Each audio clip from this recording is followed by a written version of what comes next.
The Celtics are finally back to playing basketball Wednesday night in Memphis. What do we want to see?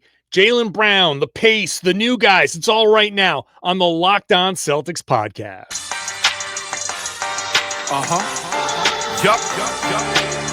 Beantown, be ever ready.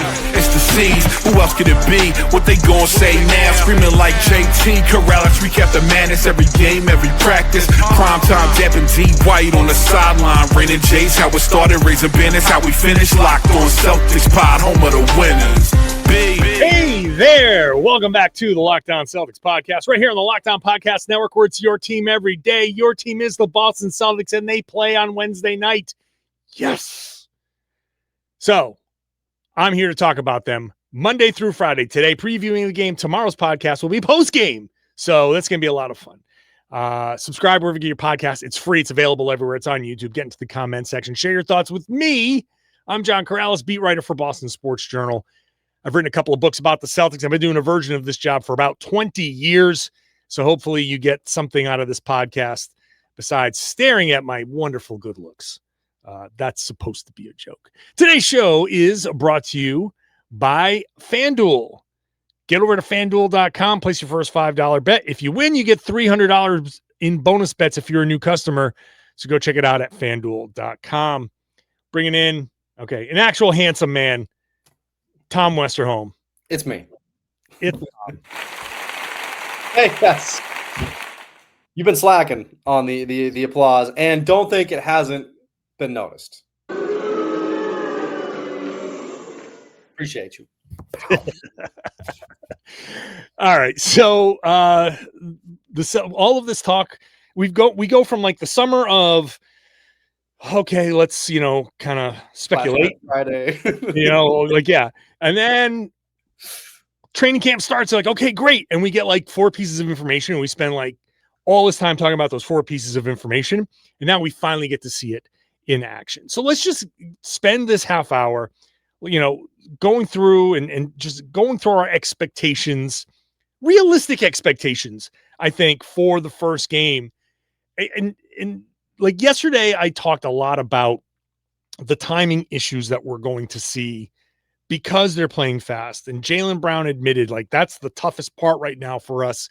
We're having a tough time just getting the timing down. So let's just throw this out there right away. Since that's the biggest thing that they're dealing with, I want to see them just working on that. And it's about pushing the pace and trying to execute. And just, it doesn't matter if the guys miss a couple of things. What I don't want to see is, we're going to, let me just ISO here and do something. I'd rather see nothing. This is an extreme example, but I'd rather see nothing but turnovers and 24-second violations for an entire game than Jaylen just, going off on his own because he feels like he needs to score. I need to see them working on that. So my first expectation is a little sloppy, but just keep hammering home and use this preseason for what it is. And that's just trying to get on that same page and trying to get better. Yeah, preseason is practice. Like, it's just like real, there's a level of reality to it, right? Where you're actually going against opponents, you're actually going to go against, people from the Memphis Grizzlies, like that. You're going to do it. Other people who are not in your practice facility. Not in your practice. Like, you won't go against John Morant. It sounds like tomorrow, but you will go against, like actual other NBA players who are not employed by your franchise. And so there is a level of reality to it, but this is just practice. And that is like, that's something that I think it's really, really good. I think it's really important. I actually think this preseason is a really important time for this team, because when you change your style of play, like it's really complex to be an NBA team and to play an NBA basketball game. Yeah. And when you change your style, especially when it's a style that, really the Celtics have been like this for a couple of years, right? Like it's been 2 years at least that they've played a very similar style. 1 year they won a championship. 1 year, like a lot of things went wrong, and now it's going to be different. That is a tectonic shift that the Celtics are about to be kind of embarking on here. And I think, I liked Jaylen's comments about like, all right, like let's, one thing I don't want to see is us coming out and being and like kind of taking it easy because it's preseason. Like, no, like let's get after it. Let's get going. And I think that's the right attitude. Like, don't fall back into old patterns. Use this time to break those old patterns because this season is gonna look different. So yeah, like get into it now. I think he's right. I think that's a good attitude to have going into it. Yeah. And so I think that's just going to mean like a lot of different combinations, a lot of weird things. And yeah, this need to constantly put, like, I would not be surprised if Mazzulla calls an early timeout just because the Celtics aren't moving fast enough. Yeah. Like that type, he's not going to care about the timeouts in the preseason. And he's not trying to win a game because guys aren't going to play their full complement of minutes. He's going to get a look at everybody. And, he'll give the standard, we want to win the possessions that we have. And we're trying to, if you execute them well, that means you win and ultimately you'll win the game. But no one cares about the win or the loss in these 4 preseason games. So, and to be clear, that standard that you're talking about, that's not just lip service. That is the thing that they should want to do. They should want to, like, yeah, like you don't care about the results of the game, but your focus should be win every possession, like win the possessions the way that you want to win them. Like that's actually a really important part of what they should be trying to do over the next couple of weeks. Yeah, this is how we do it. This is how we play basketball this season. And hopefully beyond, right? I think this is also setting kind of a culture change. Like if we're going to look at the Celtics as a best case scenario, like Jayson Tatum, I think one of the best case scenarios is Jayson Tatum coming back this season and partly being forced to play this high intensity style. Now, it's going to be, that might mean that he takes a little longer to ramp up. And, all of this optimism of him being back in January or February, maybe you give him the extra month to ramp up because, hey, you're stepping into a track meet, right? You've gone from nothing to taking that baton on the closing leg. So, but getting him on this team and saying, look, man, you can't slow things down. You can't come in here and change how we're playing. You're going to have to come in and like figure this out. That might actually be a positive, a silver lining in all of this, where we're looking at an up-tempo team. Josh Minot's talking about we're going to be the fastest team in the league, and all of these guys are high optimism. I think you gotta. It's not just this year. Like we're just going to change how we play for a season and then go back to it. I think this is going to be how it is. So this first preseason game, it's so much about getting every little minor detail right. It's the, how quickly do you want them to even just get in and out of timeouts? How quickly do you want them to get just to do whatever simple little things, inbounding the ball, getting the ball over half court without pressure on them? Like, so I want to see that, almost, even if it's exaggerated, I want to see that high speed. And, this is what we're trying to do. And like I said before, if you have like Nemish Keita there and he has to set, 5 screens on a play, let him set all 5 screens, right? Don't just like come down and take that first opportunity.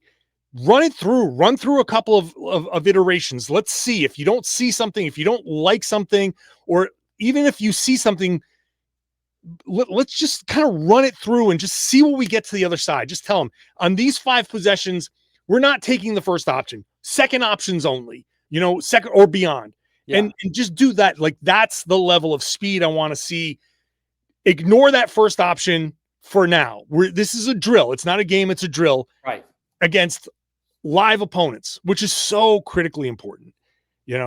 I said it yesterday, and I'll stop talking for sure in a second. You go through camp and everybody knows what else everybody's doing. And you get into like a little bit of a routine.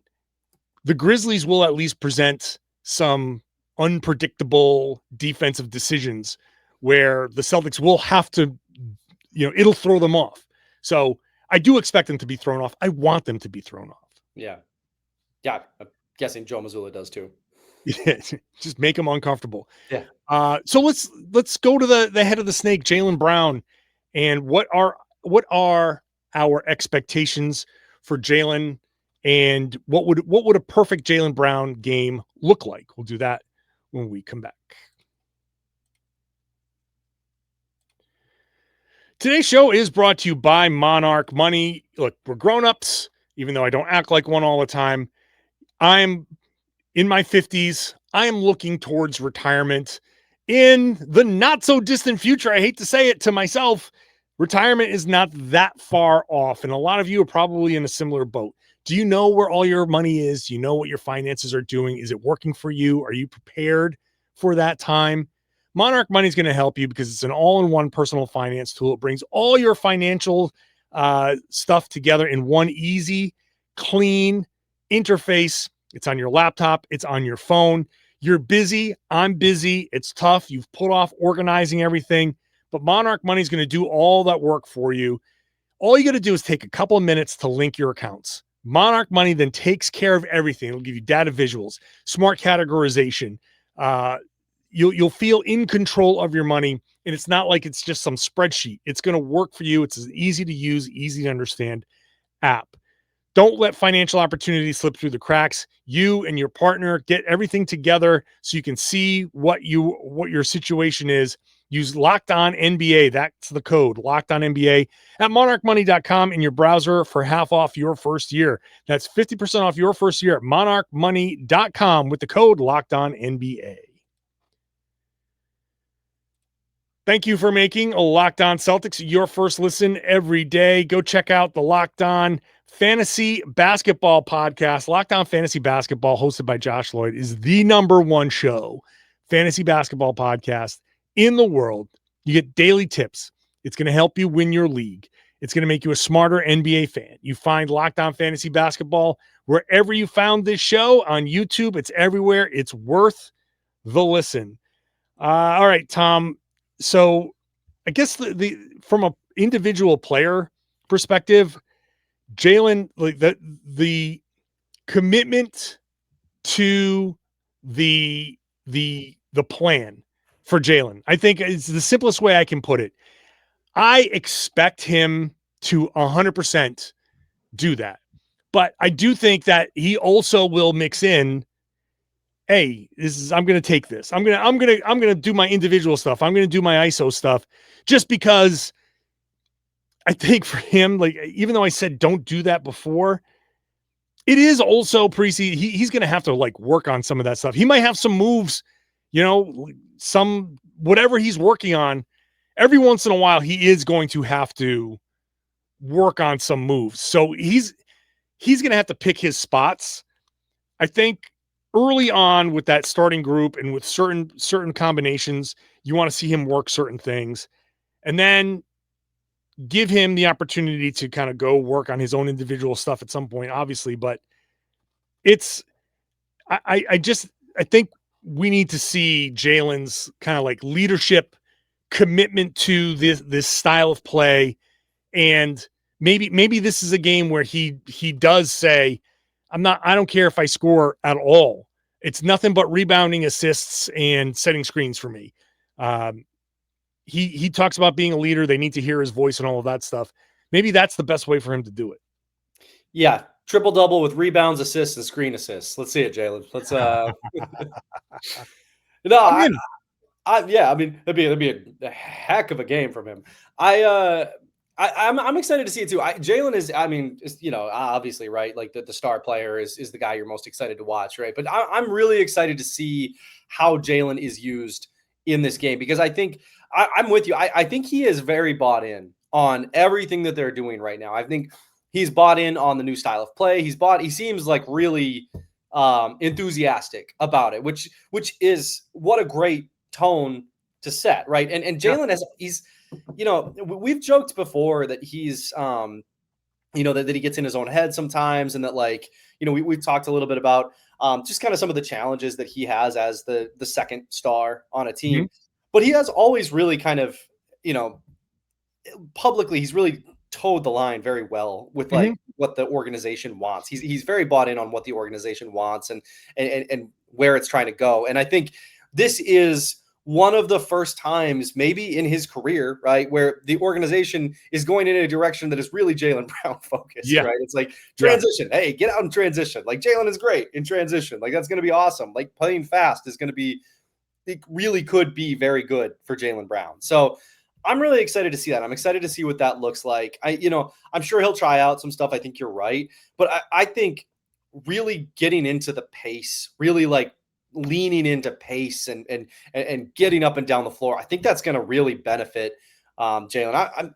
It's funny, right? Because it's like, this is going to look so drastically different, I think, that I almost don't know what to expect. Like, it's like, what are we looking for? It's like, I don't know, but I'm excited to see it on Jaylen's side because he's always been really good in transition. He's always been really good at getting up the floor and getting things going. And after last season, all the stuff we saw from him as a playmaker and a facilitator, I'm really excited to see him just like taking on that role and just embracing it and making that who he is. Like, I don't know. I think it's going to be a fun Jaylen Brown season, and I'm excited to get our first look at it, I guess. I am really, really interested in Jaylen's season this year. Like beyond just the, hey, can he truly be the number one guy? This is such an interesting year for Jaylen. I kind of wish the Netflix starting five thing was following him around this season instead of last season, because he is so much looser. The Twitch stuff, the online streaming stuff. Yeah. I asked him about it on media day. Like he gave a real thoughtful answer. Like he's like entering this new level of Jaylen Brown. It's I don't know if it's a level up or just a different level of maturity. It's and I've used that term before. Not that he was immature before. It's just a new level of it.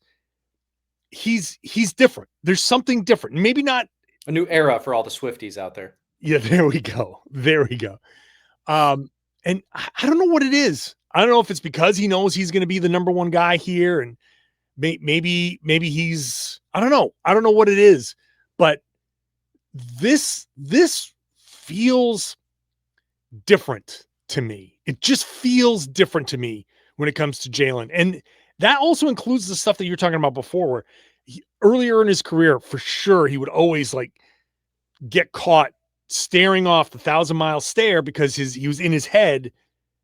I don't know if he's doing that. Like, he hasn't done that as much. He certainly hasn't done it as much lately. I don't know that he's that guy anymore.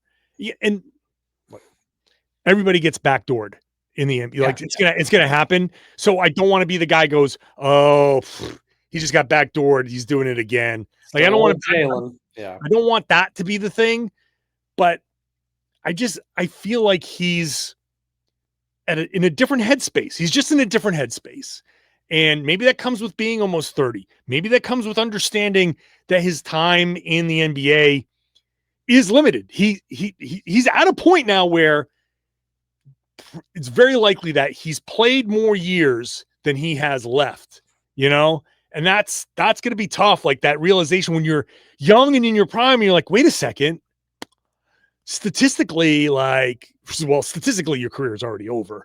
Most careers last 5 years, but he's probably got a couple more in him, but he's got a few, but he's going to be 30 next year. Yeah. Once that three's in front of you, you're washed. You know what I mean? Yep. But it's like, yeah. So I think maybe he just kind of sees that, okay, I am turning a corner, and why am I worried about this? Why am I worried about certain stuff that I was worried about before? I've made all this money. I am who I am. And like, if you don't like it, you don't like it. And if that means you don't vote for me, you don't vote for me. But it feels like that's kind of like the space that he's in. And if it is, then I kind of expect a big year from him, because all that other stuff that was been weighing him down is gone. And if he's going to be, if that's going to be, and like, to me, that's a freeing attitude, that you're playing free, you're acting free, and that type of playing free kind of like mindset, that's usually when guys start to kind of like take off a little bit. So, yeah. And of course, not that he hasn't taken off previously in his, but like, but that's the thing. Yeah. But like, if you're playing free, one of the things that's nice about playing free is you're playing like yourself. You're playing like you achieve this level of self-actualization, right? Like self-realization. Like I know who I am. Like this is who I am on a basketball court, and like. I mean, that's honestly, that's something that comes with age anyway, right? You like, sure. You kind of like, oh, all right. I kind of know who I am. Like, yeah. and like Jaylen's, his frontal lobe is completely developed. He kind of knows who he is. And like, yeah, I think it could be kind of refreshing, honestly. So that's a whole lot of talking for me to say. Like, I'm expecting in the first game, I don't know actually what to expect in that first game, but my hope is that kind of attitude, and it allows him to kind of unlock something. And when they play fast and all of that stuff, that he's right there leading it and executing and getting guys. He needs to know everything. And hopefully he's like, you see him teaching a little bit on the court as well. All right, let's get back. What we're expecting from Jaylen Brown this season is self-actualization. So no pressure, Jaylen, nothing big. Just, fully unlock yourself. Get to work on that. Let's get into guys, the new guys who we expect to, what do we expect? I'm not editing that out. And I haven't had anything to drink. So it's just my brain saying, nope, you're not talking today. What do we expect from the new guys? That's all coming up next. Today's show is brought to you by FanDuel. If you're a new customer, you go to FanDuel.com right now, sign up, make your first $5 bet, and then you get $300 in bonus bets if that bet wins. Very simple. Pick a bet, put down $5. If it hits, you unlock $300 in bonus bets to use across the app. So you can do things like build a same game parlay. You can do player props. You can go into live lines. If you're watching football on a Sunday, kind of just scrolling through and go, oh, it's a halftime of this game. What's the score? Let's see what you get at kind of odds you get at halftime. Just a fun little way to make the games a little bit more exciting. So whether you're a casual fan or you love diving into the stats, FanDuel makes the game day experience so much better. I swear I'm going to get through this.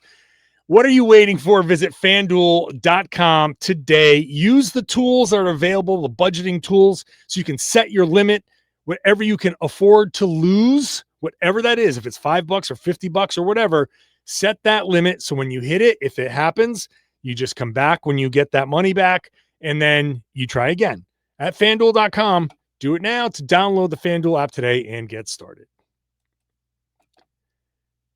Thank you for making Locked On Celtics your first listen every day. Go check out Locked On NBA and Locked On NBA Game Night. I am about to head over to Locked On NBA Game Night when we're done with this show to talk about the two preseason games that happened in the NBA, the Pacers and the Timberwolves, and the Cavs and the Bulls.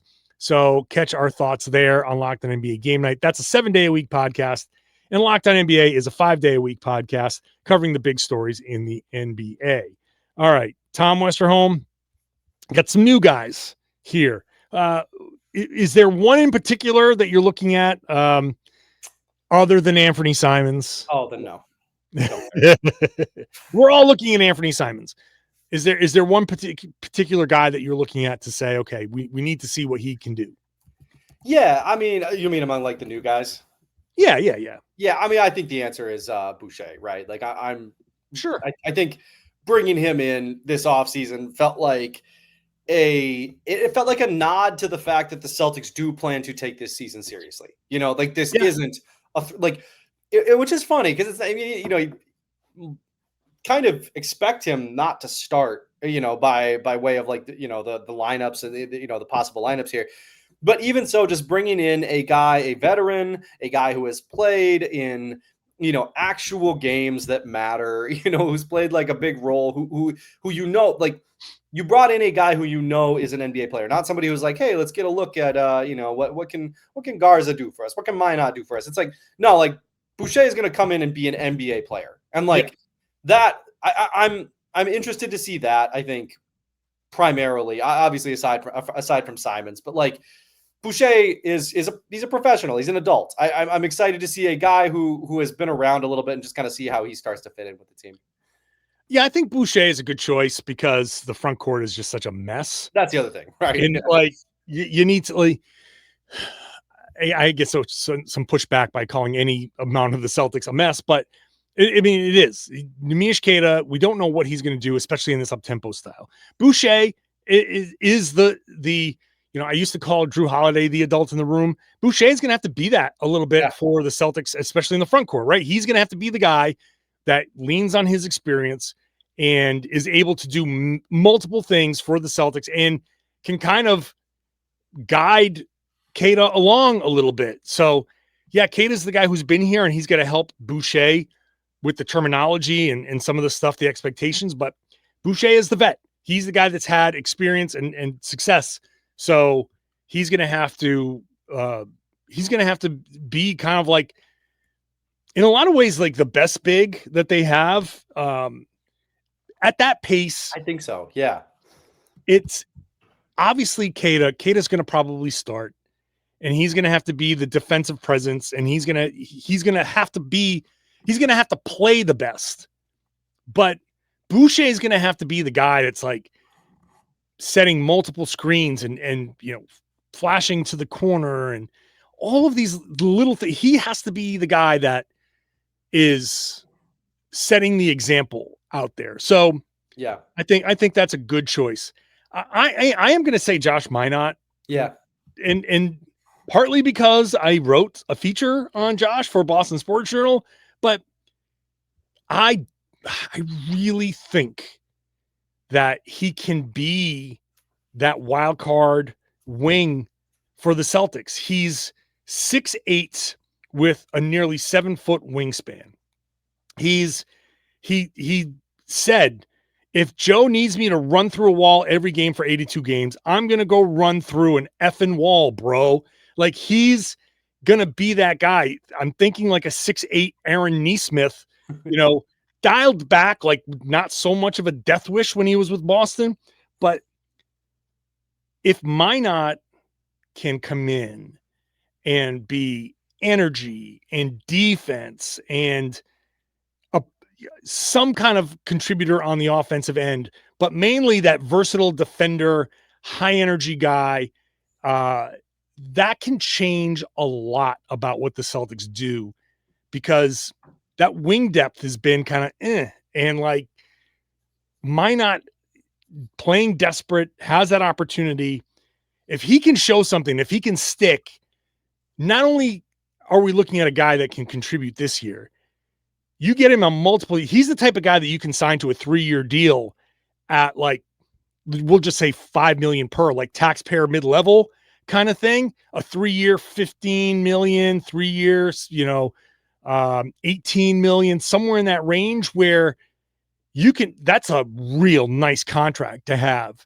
If you can get that guy performing at a level where you can pay him that, it'll stick. Like, I think that's a really important thing, because then when Tatum comes back, to have him there, that would be huge. So I am hyper focused on what he's going to be doing. Yeah. The other guy that I had my eye on, and the reason I clarified like new guys, is a guy who seems new in some ways. I'm really interested in Xavier Tillman. I'm so much that he could bring to this team in like a fully realized state, right? Like Xavier Tillman could, I mean, if he had a good season, right, on both ends, if he had a good season on both ends, it would change the trajectory of this team just a little bit. Like, which is crazy to say about Xavier Tillman, but like, if Xavier Tillman has a good season, it matters so much. So much. Yeah. So he's the other one that I'm just like really going to be focused on this year. Well, we talked about this on a podcast like a few weeks ago. Yeah. Where, and if he can rise to the level of rotation 4, right? So whether it's, starting level would be the ultimate, but if he can be part of the rotation, that does change a lot. I do wonder if it changes a lot about next year's team. Right. Do you trust his knee long term? I don't think I would, no. Yeah. But it does change this year's team. And, if I said on the podcast the other day, I feel like this team has some strong kind of overachieving vibes to it. Like, I still think right now it's probably a 42-43 win team, but if a couple of things go right, and it doesn't take much, 45 is easy. Mm-hmm. And beyond that is not out of the question. And Tillman could be the guy. Tillman alone could be worth like 3-4 wins just because of not just his impact directly, but how the rotations change around him. That could be huge. So I agree. Tillman's a guy to watch. So yeah. All right. Well, we'll leave it there. I think that's good. I think that's a good place to leave it, and we'll see what happens. Next podcast is post game. So basketball, NBA basketball. Next time I talk to you, we will have watched 2025, 2026 Celtics basketball. I know. It's crazy. It's good to be back. It is. Good to be back. It is. All right, Tom. Well, till next time, thank you. Yes, sir. Appreciate you. I always appreciate Tom Westerholm. I always appreciate you listening, watching, whatever it is, however you're consuming this podcast. I do thank you for doing so. Season is just about here. So again, it's 5 days a week. It's free. Become an everydayer. Join me every Monday through Friday. Bonus podcasts when they play on the weekends. So sometimes 6, sometimes 7 days a week. It's all free for you. So make sure you're subscribed. Watch the show on YouTube. Get into the comment section there and share the podcast. Tell your friends. Tell everybody they should be listening to and watching the Locked On Celtics podcast here on the Locked On Podcast Network. It's your team every day.